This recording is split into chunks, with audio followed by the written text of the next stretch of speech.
नमस्कार, स्वागत है आपका द ग्राउंड रिपोर्ट में। मैं हूं समीर आत्मज मिश्र। शुक्रवार को प्रधानमंत्री नरेंद्र मोदी और उत्तर प्रदेश के मुख्यमंत्री योगी आदित्यनाथ वाराणसी में करोड़ों रुपयों की परियोजनाओं की घोषणा कर रहे थे और इधर लखनऊ, प्रयागराज जैसे शहरों में हजारों युवा प्रदर्शन कर रहे थे। प्रदर्शन इसलिए कि हम रात दिन हाड़ तोड़ मेहनत के बाद जो परीक्षा देते हैं, सरकार कम से कम उसे सुचारू रूप से करा तो लीजिए, पेपर लीक होने से बचा लीजिए, और यदि लीक हुआ है तो पेपर दोबारा कराइए। आखिर क्यों नहीं करा रहे? पेपर कंडक्ट कराने के लिए ही तो भर्ती बोर्ड और आयोग छात्रों से मोटी फीस वसूलते हैं। लेकिन ये संस्थान खुद फेल हो रहे हैं और मानने को तैयार भी नहीं हो रहे हैं कि हाँ, हम फेल हो गए। लखनऊ के इको गार्डन में पुलिस भर्ती परीक्षा में शामिल हजारों छात्रों ने कल प्रदर्शन किया। 17-18 फरवरी को यूपी के सभी जिलों में 2 पालियों में इस कांस्टेबल भर्ती की परीक्षा हुई थी। करीब 60,000 पदों के लिए 48 लाख छात्रों ने यह परीक्षा दी थी। छात्रों का आरोप है कि परीक्षा के दौरान ही पेपर लीक हो गया, यानी जो पेपर उन्हें परीक्षा के समय मिले, कुछ लोगों के पास वो पहले से ही पहुंच गया था। जाहिर है, ऐसी स्थिति में छात्रों का परीक्षा देने का कोई मतलब नहीं रह जाता, क्योंकि कितनी भी मेहनत किए हों, कितना भी जानते हों, कितना भी पढ़े हों, सभी उत्तर सही करने वाले की बराबरी तो नहीं कर सकते। और ये सही उत्तर कौन लिख सकता है? वही जिसे पहले से ही पेपर मिल गया हो, और उत्तर भी। इको गार्डन में पहुंचे छात्रों की यही मांग है कि परीक्षा दोबारा कराई जाए। छात्रों का यह भी दावा है कि पेपर एक जगह नहीं बल्कि कई जगह लीक हुआ है। करीब 2300 सेंटरों पर यह परीक्षा आयोजित की गई थी। वहीं परीक्षा कंडक्ट कराने वाला यूपी पुलिस भर्ती एवं प्रोन्नति बोर्ड इन्हें अफवाह बता रहा है और कह रहा है कि छात्र प्रूफ के साथ, एविडेंस के साथ अपनी शिकायत दर्ज करें। छात्र प्रूफ के साथ शिकायत दर्ज भी कर रहे हैं और दावा कर रहे हैं कि जितना प्रूफ चाहिए हम उतना देंगे, लेकिन भर्ती बोर्ड इसे अब तक अफवाह बता रहा है। और भर्ती बोर्ड ही नहीं, यूपी के डिप्टी सीएम केशव प्रसाद मौर्य ने तो साफ कह दिया कि उनकी जानकारी में कोई पेपर लीक हुआ ही नहीं है। अब छात्र करें तो क्या करें? शांतिपूर्ण प्रदर्शन के जरिए अपनी बातें सक्षम लोगों तक पहुंचाने के अलावा और उनके पास चारा ही क्या है?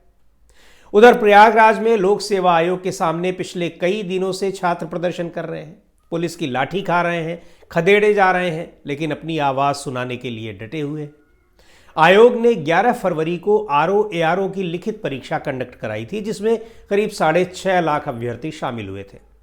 प्रदर्शन कर रहे अभ्यर्थियों का साफ आरोप है कि आरओ की परीक्षा का पेपर लीक हुआ था, इसलिए परीक्षा दोबारा कराई जाए। छात्रों के प्रदर्शन और जाम की वजह से आयोग के दफ्तर के आसपास का इलाका छावनी में तब्दील हुआ पड़ा है। नौकरियों और भर्तियों से संबंधित कल एक दिलचस्प वाकया भी सामने आया। यूपी में पिछले दिनों करीब 8,000 लेखपालों की भर्ती हुई थी। उन्हें नियुक्ति पत्र यानी ज्वाइनिंग लेटर नहीं मिला था।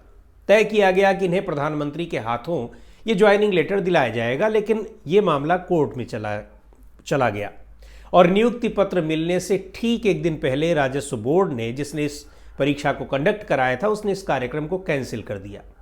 अब ये अभ्यर्थी भी परेशान है कि उन्हें नियुक्ति पत्र कब मिलेगा और मिलेगा भी कि नहीं मिलेगा।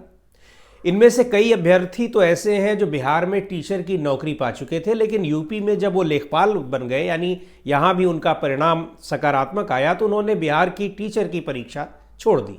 और मजे की बात यह है कि इस भर्ती की शुरुआत 2018 में हुई थी और ये पूर्णता को प्राप्त हुई 30 दिसंबर 2023 को, यानी पूरे 5 साल बाद। यही नहीं, जिस कांस्टेबल भर्ती की परीक्षा का पेपर लीक होने के आरोप लग रहे हैं, वो भी 5 साल बाद हो रही है। इससे पहले कांस्टेबल भर्ती 2018 में हुई थी, यानी पिछले लोकसभा चुनाव से कुछ पहले। और अब फिर भर्तियां निकल रही हैं जब लोकसभा चुनाव आने वाले हैं, और वो भी भर्तियां किस तरह से निकल रही हैं, उनका हाल ये है कि पेपर लीक हो जा रहे हैं, परीक्षा हो नहीं पा रही है, हो पा रही है तो रिजल्ट नहीं मिल रहा है, रिजल्ट मिल रहा है तो प्रमाण पत्र नहीं मिल रहा है, नियुक्ति पत्र नहीं मिल रहा है। पुलिस भर्ती परीक्षा में करीब 50 लाख अभ्यर्थी शामिल हुए थे, 48 लाख।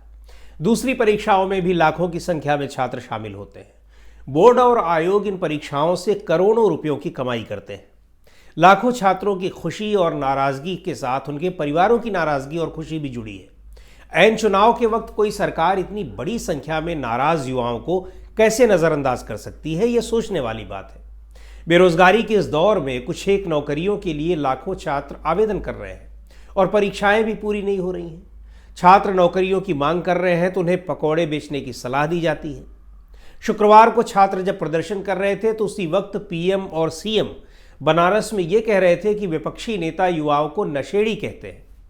सोचिए इन युवाओं को ये सब कैसा लगता होगा। लेकिन इन तमाम सवालों का जवाब भी इन्हीं युवाओं के भीतर ही छिपा हुआ है। सरकार भी इन युवाओं की नाराजगी की चिंता क्यों करे, जब उन्हें पता हो कि ये अभी भले ही चिल्ला रहे हैं लेकिन जब मतदान की बारी आएगी तो इनके लिए ये मुद्दे नहीं रहेंगे। इनके लिए मुद्दे होंगे कथित राष्ट्रवाद, हिंदू मुसलमान, 5 किलो राशन, मुफ्त की दूसरी चीज़ें, एक पार्टी को गाली देना, दूसरी पार्टी का समर्थन करना इत्यादि। युवाओं के मुद्दे, बेरोजगारी, महंगाई जैसे मुद्दे गायब रहते हैं। तब यही युवा हिंदू, मुसलमान और जातियों में बढ़ जाते हैं। तब ये युवा और बेरोजगार नहीं रहते। शायद इनकी इन्हीं कमजोरियों की वजह से सरकारों के ऊपर कोई फर्क नहीं पड़ता कि ये नाराज हैं, खुश हैं, परेशान हैं, दुखी हैं या फिर मजबूर हैं। लेकिन जिस दिन ये युवा इन बातों को समझ लेंगे और शिक्षा और रोजगार की बात करेंगे, उन्हें प्राथमिकता देंगे और इन्हीं मुद्दों को प्राथमिकता देने वालों का चुनाव करेंगे, तो चुने जाने वाले लोग भी उनकी ताकत को महसूस करेंगे और इग्नोर नहीं कर पाएंगे। तो आज के वीडियो में इतना ही। अगले वीडियो में फिर मिलेंगे एक नए मुद्दे के साथ। द ग्राउंड रिपोर्ट को आपने अब तक सब्सक्राइब ना किया हो तो ज़रूर कर लें। वीडियो को लाइक करें, शेयर करें और कमेंट करें।